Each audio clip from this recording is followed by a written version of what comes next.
ความเป็นจริงนี่ก็ต้องไปเบิดได้เนาะแต่เก่าเนาะโดยอืมยังก่อนมักเพชรฮะมักเพชรให้ระเบาโอ้เพิ่นสิเอามักเพชรสิเอามักเพชรให้โดยอ๋อแต่ว่าเราบ่ยังบ่ทันได้กลับเลยล่ะมื้อนี้เนาะมื้ออื่นผู้กลับโดยเก็บไว้น้ำเจ้าก่อนเด้อโดยบัดมื้อเราบ่เมื่อก่อนจังสิจังเอาใส่ถุงยางให้เด้อโดยเนาะมื้อนี้ยังบ่ทันอีกแล้วพี่น้องเอ้ยเนาะมื้อนี้ก็ถือว่ามีทางเอื้อยเนาะหรือว่าพี่ใจดีเนาะพี่เลี่ยมพี่น้องเอ้ยเนาะเพิ่นได้ร่วมสมทบเข้ามาอีกเนาะ2,000 บาทพี่น้องเอ้ยเนาะตอนนี้ก็เป็น 10,000 บาทแล้วเนาะมีเงินอยู่ 10,000 เรายังบ่ทันได้กินข้าวซ้ำแล้วว่าพี่น้องเอ้ยเนาะหากินข้าวแล้วสะดวกเด้อมื้อนี้พักผ่อนอยู่เฮือนมื้อนี้เนาะพี่น้องเอ้ยก็มีชุดอันนี้บ่สุดเพิ่นเอามาให้มื้อนั้นบ่โอ้พี่น้องเอ้ยใส่น้องทานน้องไม้เลือกให้มันอ่านว่าดีได้อันนี้น้องไม้อ่านมึงอยู่ลูกล่ะก็บ่ฮู้แล้วฮะอ่านบ่เป็นอ่านบ่เป็นตายอ่านเป็นอยู่บ่อ้ายเจ้าก็บ่เป็นแล้วภาษาไทยนี่ก็เลยก็บ่ได้เคยพันใดแล้วเบิ่งหั่นครอบครัวสายบุญโอ้นี่พี่น้องไง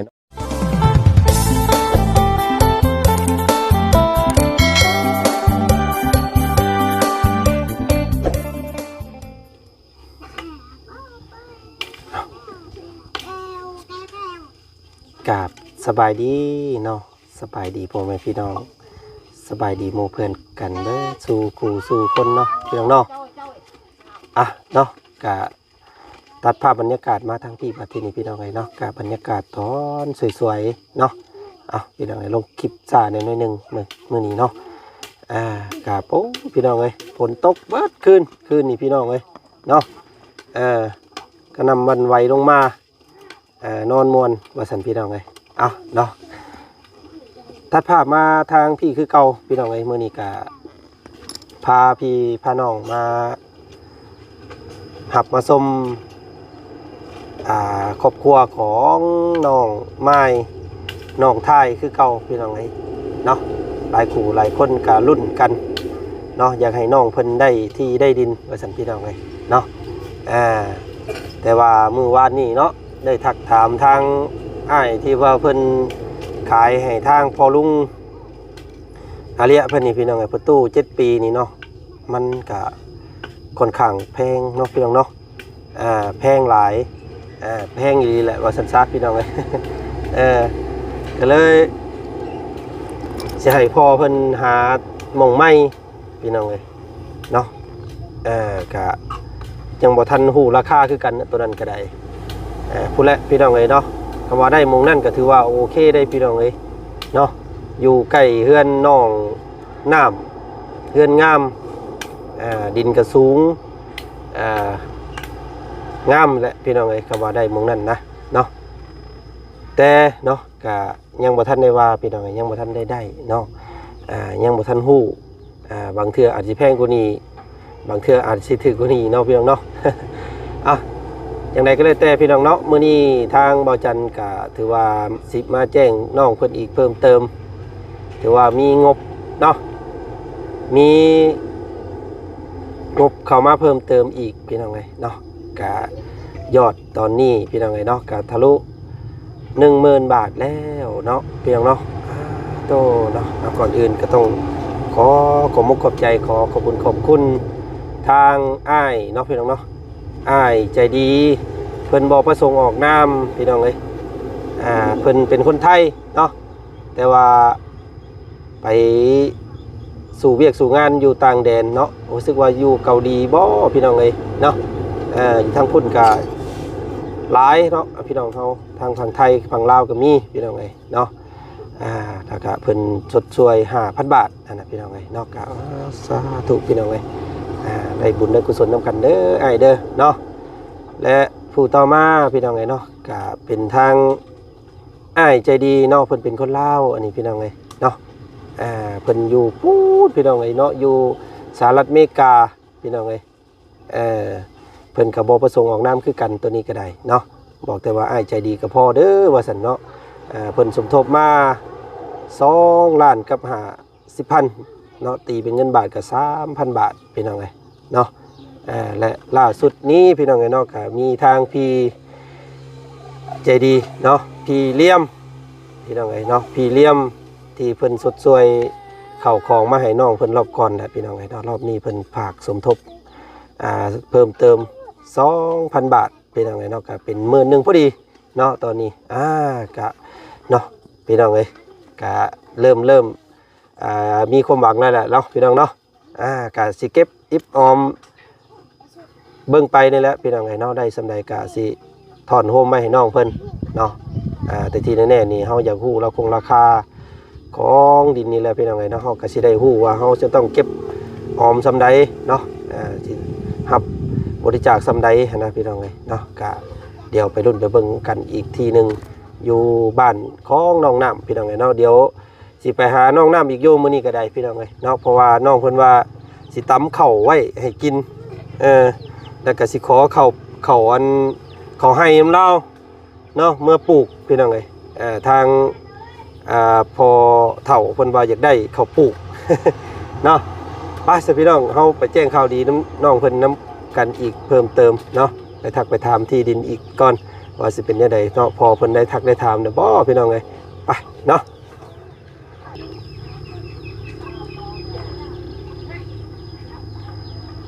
ต่อภาพบรรยากาศสวยงามขนาดพี่น้องเอ้ย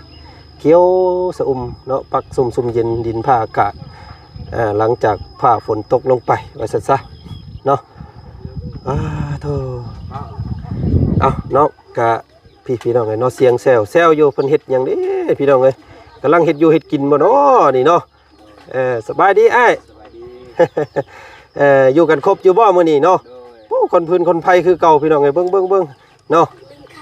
นึ่งข้าวโธ่พี่น้องเอ้ยเนาะอยู่กันครบหน้าครบตามื้อนี้สบายดี สบายดี เนาะสบายดี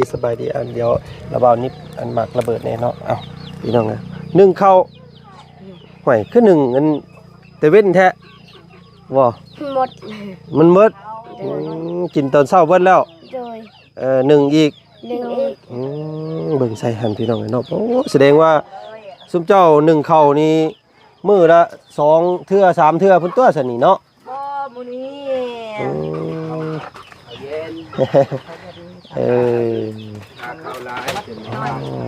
มีหยังสกินกับข้าวมื้อนี้เบิ่ง จะมามา ปึ๊บเอาหยังนี่บ่เด้อเพิ่นเอิ้นหยังก่อ น้ำผัก อันน้ำเพิ่นเคี่ยวอันต้มผักนี่บ่ ใส่แจ่ว แซ่บบ่บ่แซ่บก็กินเนาะ โดย พี่น้องเอ้ยเอาเนาะพี่น้องเนาะบ่ได้ไปหาหน่อไม้บ่มื้อนี้ บ่มื้อนี้วันอาทิตย์ โอ้ดื่มไปพี่น้องเอ้ยแม่นแล้วมื้อนี้เนาะบ้านพักผ่อนของน้องไม้เพิ่นแล้วมื้อนี้พี่น้องเอ้ยพักผ่อนแน่จักมื้อเนาะน้องเนาะ โดย ไปคู่มื้อคู่วันเด้อก็เมื่อยได้พี่น้องเอ้ยเนาะวันปกตินี่ต้นโตแล้วนี่เปียกเปี้ยได้พี่น้องเอ้ยเนาะมาแต่ละเทื่อนี่ไปมาแต่น้ำมาแต่โบกแต่ห้วยแต่ห้องเนาะหายากเด้อสิจะเห็นน้องเพิ่นอยู่เฮือนอยู่ซ่านนี่พี่น้องเอ้ยถ้าอยากเห็นน้องเพิ่นอยู่เฮือนนี่ต้องมาวันอาทิตย์เด้อพี่น้องเด้อ เนาะกินข้าวกับหยังตอนเช้า กินขนมไม้เขา ยังบ่ทันได้กิน โดย ผู้นี้ยังบ่ทันได้กินผู้นี้กินแล้ว โดยกินขนมไม้ อืม ยังมันกินเขาเสา คือบ่กินเจ้า โฮมพระเยซู ฮะ โฮมพระเยซู โอ้ไปร่วมเพิ่น โดย ไปร่วมหากันแล้ว โดย อ๋อ 11 โมงก็เลิก เบิ่งเนาะอันนี้ก็หากัน10 โมงเนาะอันนี้เลิกแล้วบ่มื้อนี้ โดย จังพ่อจังเห็นกายมาเมื่อกี้นี่เนาะเห็นชาวบ้านเพิ่นย่างออกมาเซลๆหั่นเนาะ โดย โอ้พี่น้องผู้ใดไปก็ได้บ่หรือว่าไปร่วมหมดทุกคนไปอันรวมพระเยซูนี่ ไปก็ได้ ต้องคนหนึงบ่เฮือนหนึง บ่ไปหมด อ๋อต้องไปเบิดเลย โดย อ๋อ น้ำยะอยู่เฮือน โอ้แบบนั้นพี่น้องเอ้ยถ้าผู้ใดบ่ว่างก็บ่ไปก็ได้เนาะ โดย แต่ว่า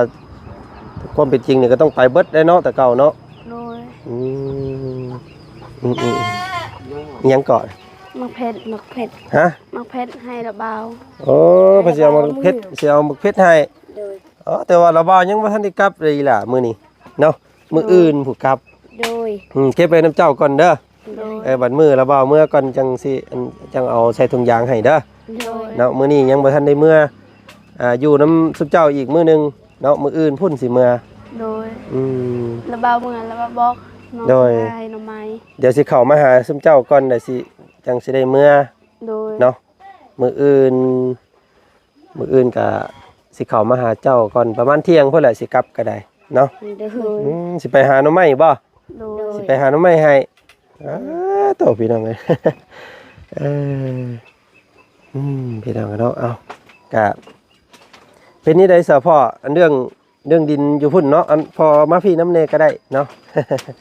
เออเนาะอันเรื่องดินมงอันใกล้เฮือนน้องน้ำเนาะ ผักลมผักเทิงนี่เขาจองแล้วดินเขาซื้ออยู่บ้านทหารฝากเฮาเบิ่งเมื่อวานนี้ อ๋อบนเพิ่นมีคนเอาแล้ว โดย โอ้ คนมาซื้อแต่คนผู้ประตูเทาตะกี้อย่างเดียวเก็บมันเขาไปขายแล้ว เขาขายให้เพิ่นอยู่บ้านทหารเขาจองแล้ว โอ้ ตะกี้ก็ถึกนะเขาซื้อ3 ล้าน โอ้อยู่หั่นนะ หมด เบิดหมู่กันเนาะเบิ่งเมื่อวานนี่เนาะ โดยแต่ผักลมผักเฮือนน้องน้ำใกล้ติดกับห้องน้ำก็ อ๋ออยู่หมุงพุ่นบัดนี้ โดย เพิ่นก็อยากขายคือกัน ขายด้วยกัน อ่า เขาทาเลยนี่ไปเบิ่งไปเรื่องราคาพอกก็คืออ่านบ่ว่าโอ้ อ่ายังบ่ได้ถามเพิ่นบ่ว่าเพิ่นสิขายเท่าใดยังเนาะอ๋อพี่น้อง กับประมาณกับบ่หลายดอกคนนั้นมีน้ำใจไงนิดนึงมันจะปันให้นิดนึงว่า อ๋อเพิ่นอยากให้ได้อยากให้มีอยู่เนาะ โดย ก็ต้องไปดุนไปเบิ่งกันอีกแล้วสัตว์พี่น้องเอ้ยเนาะเดี๋ยวสิพาน้องไม้น้องทายไปเบิ่งน้ำกันอีกเนาะ โดย แล้วจังพากันย่างไปพุ่นเด้อจังหน่อยเด้อ โดย โดย ไปเฮือนน้องน้ำพวกพี่น้องเอ้ยไปอยู่หั่นเหมาะอยู่บ่คักอยู่บ่สุดคาซุมเจ้าเบิ่ง เนาะคำว่า สิแบบครั้งนึงก็เหมาะสมแต่บ่เหมาะสมแล้วแต่อยู่แบบบ่มีดินนี่ก็ อืมไปเลยเนาะ ไปเลยแหละ มัน อยู่ มันเป็นของเฮาเนาะ โดย เขาเพิ่นซื้อให้ก็ โดย งามเบิดนั่นแหล้วแปลงเอาหั่นแหละ แปลงเอาบ่ได้โพดบ่ได้หยังก็ อืม พยายาม ปรับแปลงเอาแล้วเฮ้ยว่าเนาะมันเห็นทำบิดนี่มันก็บ่งามเลยเนาะ ตะกี้ก็คือน้องน้ำน่ะก็บ่งามคือกัน อื มี ม ปกมีหยัง มี แต่ปรับแปลงก็ มีคุมระบงระเบิดเนาะ โดย ตอนน่ะบัด งามคือกันนั่นแหละ บัดปรับบัดแต่งแล้วก็งามอ่องตองพี่น้องเอ้ยเนาะอืม มันก็ท่านจะเจ้าของแต่บันเป็นพาน้องไปเบิ่งนั่นแหละแต่ว่าเขาจองแล้วแต่ว่าเขาจะแบ่งอยู่แล้วแต่ว่าเขาแบบก็ยังเขาแบบเขาบ่ได้เสื้อหาแบบถ้าเขาเจ้าถ้าผู้เจ้าของดินก็โทรหานั่นแหละ อืม ไปเฮาถามว่าจะขอในดินแบ่งให้เพิ่นแบ่งให้น้องไม้น้องทานได้ว่าแบบขอและน้องเอ้ยจะว่านั่นได้ก็ขอและยอมรับว่าพ่อเฮาอยากแบ่งกันลูกอยู่บ้านทานก็ติดกันเพื่อนบ่มีบ่อนอยู่ว่า อืม ลูกก็ยังบ่สร้างครอบสร้างครัวก็ยัง2คนแบ่งไปซื้อดินไว้อยู่นี่ก่อนแต่ว่าเวลาลูกสร้างครอบครัวแต่ว่าอยู่นี่ก็ได้อยู่นำลูกเคยไอ้เคย โดยแต่ว่ามุงที่เจ้าถามมุงใกล้เฮือนน้องน้ำตัวทั้งดุมนี่ก็เพิ่นก็ว่าสิขายอยู่เนาะ ขายอยู่แต่ว่าเขาขายอยู่แต่เรื่องราคาราคาเขาก็บ่เลยบ่ถามแต่บ่ถามแต่มันสมมุติว่าคือน้องบ่มามื้อนี้ก็เฮาแล้วกินข้าวกินน้ำก็ อ่า ไปแทกเลยว่ามีน้ำมีแทกมีน้ำเลยเด้มื้อนี้ว่าแทกให้ก็ปักไม้เวลาได้เงินได้คำก็โอเคเห็นบ่ก่อนว่าได้ ต้องรุ่นเบิ่งราคาก่อนนั่นแหละเนาะ โดย ว่ามันสิทำได้พี่น้องเอ้ยคือสิบ่แพงซำ บ่แพงแล้ว ซำตัวนี้ดอกมั้งเนาะ ตามเฮาอยากคิดในใจตามเพิ่นเว้าก็สิบ่แพงบ่ได้ดอกเขาว่า ได้ยินเขาว่ามึงจะไปลาบนี่นะตรงนั้นก็มันกว้างนิดนึงเหมาะสมแต่บ่เหมาะสมก็อยู่แบบลุ่มน้องน้ำนั่นแหละก็แล้วแต่ละ งามคือกันอยู่แถวนั้นกันเนาะ เอาปรับเอาตรงในก็ได้ ต้องปรับต้องแต่งเอาแน่แหละพี่น้องเอ้ยเนาะเอาเดี๋ยวจังพากันไปเบิ่งซะเนาะ โดย จังพากันไปย่างแล้วก็เอิ้นทางเจ้าของดินเพิ่นมาเบิ่งเพิ่นสิ ขายเท่าไรพี่น้องเอ้ยเนาะกะมื้อนี้เนาะทางอ้ายมาแจ้งข่าวเพิ่มเติมอีกเด้อ โดย มื้อนี้เนาะถือว่ามีเรื่องราวดีๆอีกแล้วพี่น้องเอ้ยเนาะมื้อนี้ก็ถือว่ามีทางเอื้อยเนาะหรือว่าพี่ใจดีเนาะพี่เลี่ยมพี่น้องเอ้ยเนาะเพิ่นได้ร่วมสมทบเข้ามาอีกเนาะ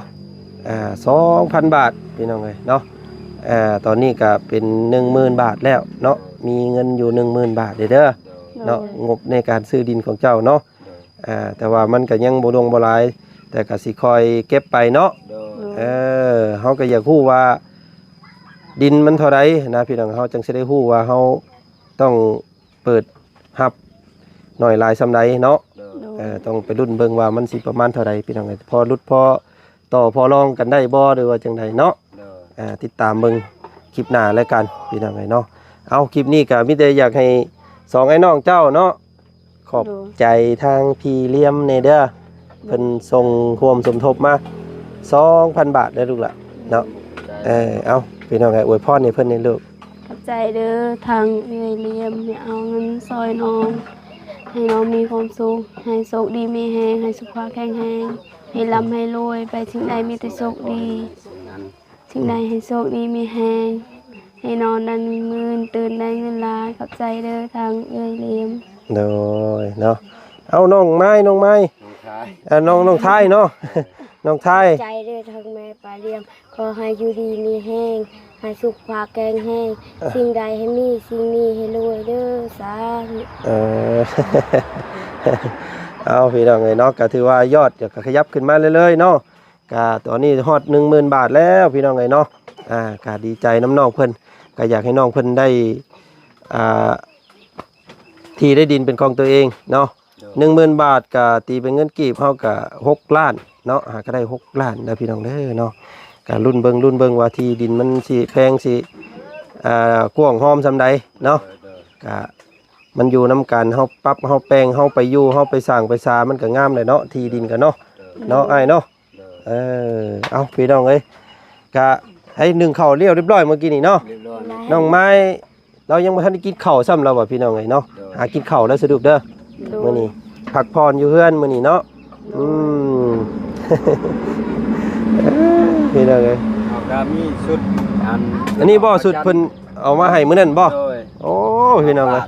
ใส่ น้องทานน้องไม้เลือกให้ มันอ่านว่าดีได้อันนี้น้องไม้อ่านมึงอยู่ลูกล่ะ กะบ่ฮู้แล้ว ฮะ อ่านบ่เป็น อ่านบ่เป็น โดยเอา ตาย ไปเรียนหนังสื อ่านเป็นอยู่บ่อ้ายเจ้า ก็บ่เป็นแล้วภาษาไทยนี่ก็เลยก็บ่ได้เคยพันใดแล้ว เบิ่งหั่นครอบครัวสายบุญโอ้นี่พี่น้องไงเนาะ